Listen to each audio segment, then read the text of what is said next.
Hello बच्चों, कैसे आप लोग? आई होप कि सब मजे में होंगे। आज मैं लेके आया हूँ जेसीईआरटी क्लास 8 का ज्योग्राफी का चैप्टर 1 जिसका नाम है संसाधन का सभी प्रश्नोत्तर। इससे पहले मैंने ज्योग्राफी का ऑलरेडी दे रखा है और अदर सब्जेक्ट का भी ऑलरेडी दे रखा है। इसका लिंक आपको डिस्क्रिप्शन में और आई बटन में दोनों में दे दूंगा, आप उसे एक बार जरूर चेकआउट करें। और हाँ, चैनल पर नए हैं तो लाइक से सब्सक्राइब करके नोटिफिकेशन बेल को हिट करना ना भूलें। और अगर कहीं पे किसी भी तरह का आपको कोई डाउट हो तो आप कमेंट सेक्शन में जा करके उसे ज़रूर मेंशन करें। मैं कोशिश करूँगा जल्द से जल्द उसका आपको सलूशन दे पाऊँ। तो चलिए शुरू करते हैं।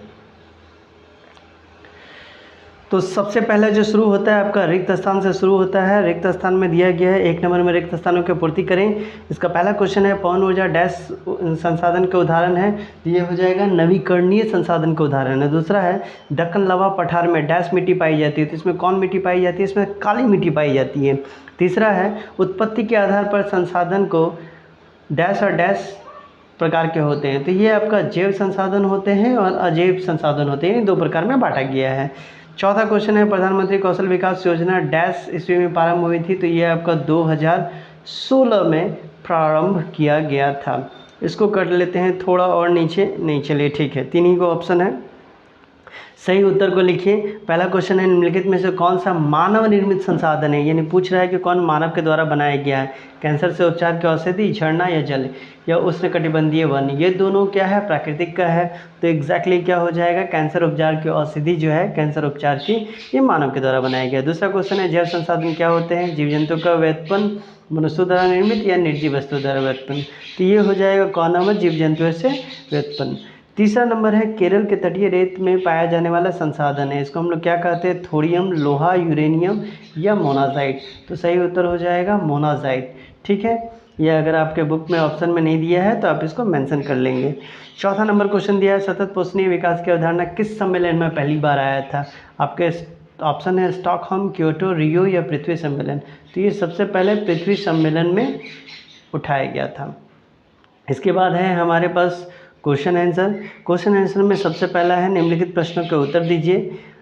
अरे ये प्रश्नों के उत्तर पहले भाग जाता है, ये तो गलत बात है। चलिए, तो पहला क्वेश्चन है संसाधन किसे कहते हैं, तो इसका उत्तर हो जाएगा हमारे चारों ओर नजर आने वाली वस्तुएं जो हमारे लिए उपयोगी है एवं हमारी बुनियादी आवश्यकता को पूर्ति करती है, इसी को हम लोग संसाधन के नाम से जानते हैं। दूसरा क्वेश्चन है संसाधन मुख्यतः कितने प्रकार के होते हैं, संक्षेप में बताइए, तो इसका उत्तर हो जाएगा संसाधन, ये हो जाएगा मुख्यतः, ये छूट चुका है, 3 प्रकार के होते हैं, प्राकृतिक, मानव निर्मित और मानव संसाधन।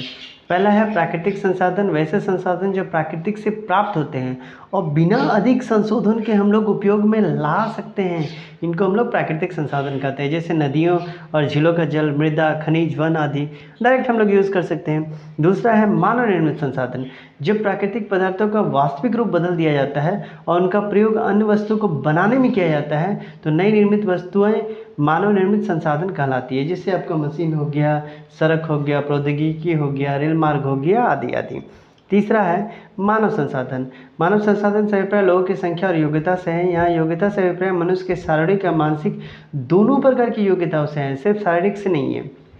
ठीक है, चलिए तीसरा नंबर है संसाधन संरक्षण क्यों महत्वपूर्ण है, या महत्वपूर्ण क्यों है, क्या जरूरत है संसाधन का संरक्षण करना, तो इसका उत्तर हो जाएगा संसाधन संरक्षण महत्वपूर्ण है इसलिए हमारी पृथ्वी, इसलिए है महत्वपूर्ण, इसलिए है कि हमारी पृथ्वी, इस पर निवास करने वाले लोगों का भविष्य पेड़ पौधे तथा परितंत्र की सुरक्षा और संरक्षण से जुड़ा हुआ है।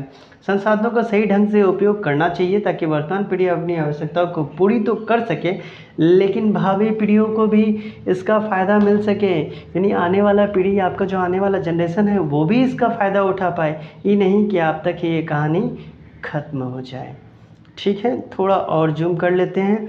अगला क्वेश्चन है चौथा नंबर सतत पोषणीय विकास क्या है, इसके सिद्धांतों को लिखिए, तो इसका उत्तर हो जाएगा संसाधनों का उपयोग करने की आवश्यकता है, भविष्य के लिए संरक्षण में संतुलन बनाए रखना, इसी को हम लोग सतत पोषणीय विकास कहते हैं।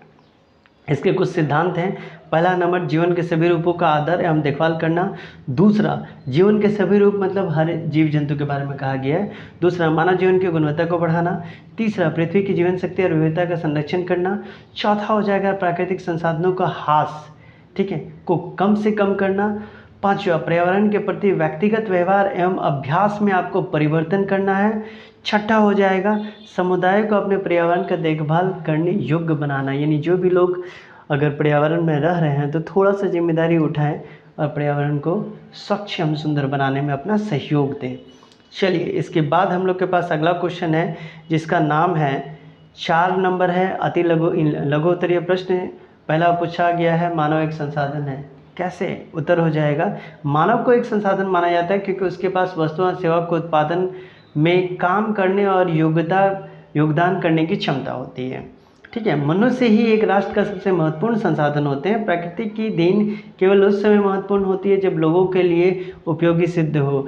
आपको पता ही नहीं है कि ये पड़ा हुआ अगर एक पत्थर मिला वो हीरा है कि पत्थर है, तो फिर कहाँ से आप उसका यूज़ कर पाएंगे। तो लोग अपनी ज़रूरतें एवं योग्यताओं से उस संसाधन में तब्दील करते हैं। इस प्रकार मानव संसाधन अंतिम संसाधन है।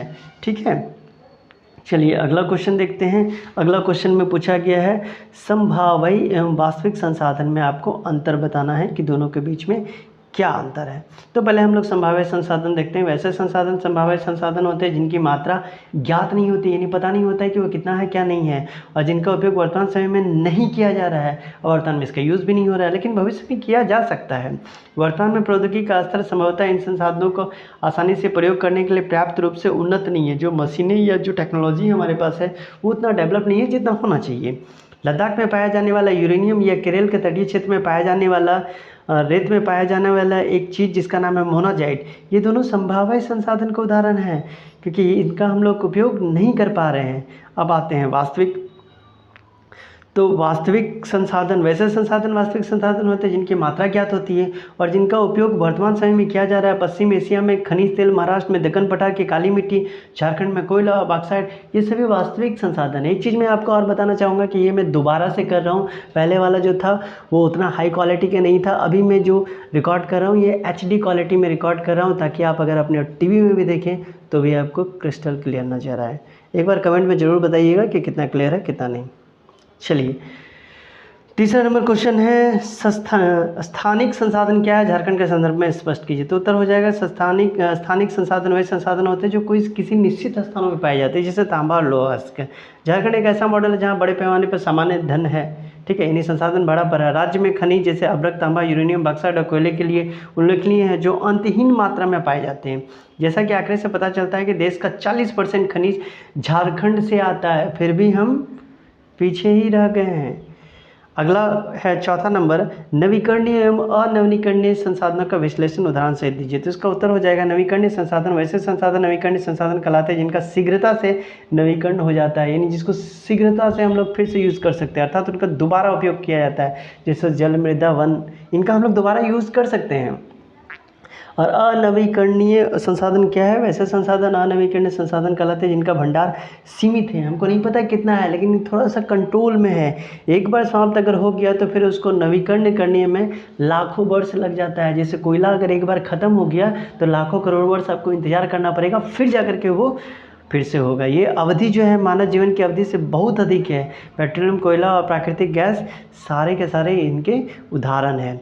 पाँचवा नंबर दिया गया जैव और अजैव संसाधन क्या है? तो जैव संसाधन इन संसाधनों की प्राप्ति जीव मंडल से होती है। इनमें जीवन व्याप्त होता है, जैसे मनुष्य, वनस्पति जात, मत्स्य जीवन, पशु आदि सब में जीवन रहता है। अजैव संसाधन वे सारे संसाधन होते हैं जो निर्जीव वस्तु से बने होते हैं, जैसे चट्टान, धातु। ठीक है, आप किसी और चीज़ को भी लेना चाहें तो इसमें ऐड कर सकते हैं। इसके बाद दिया गया है अंतर बताइए। देखिए मैंने इसे बतौर टेबल बना के दिखाया है। 5 का पहला है नवीकरणीय और अनवीकरणीय के बीच में अंतर बताना है। तो पहले नवीकरणीय देख लेते हैं।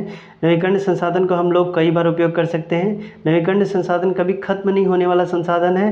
नवीकरणीय संसाधनों का चक्र चलता रहता है जिससे इनका निर्माण होते रहता है। नवीकरणीय संसाधन ज़्यादातर पृथ्वी के ऊपर ही पाए जाते हैं।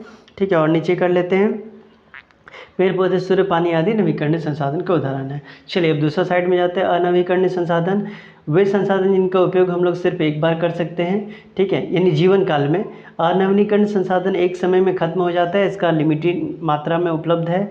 अनवीकरणीय संसाधनों का कोई चक्कर नहीं चलता है कि फिर से इसको हम लोग रिन्यू कर पाएँ, चक्र टाइप का नहीं चलता है। एग्जैक्टली अब संसाधन का चक्र लिख लीजिएगा, चक्र कर के जगह चक्र लिख लीजिएगा।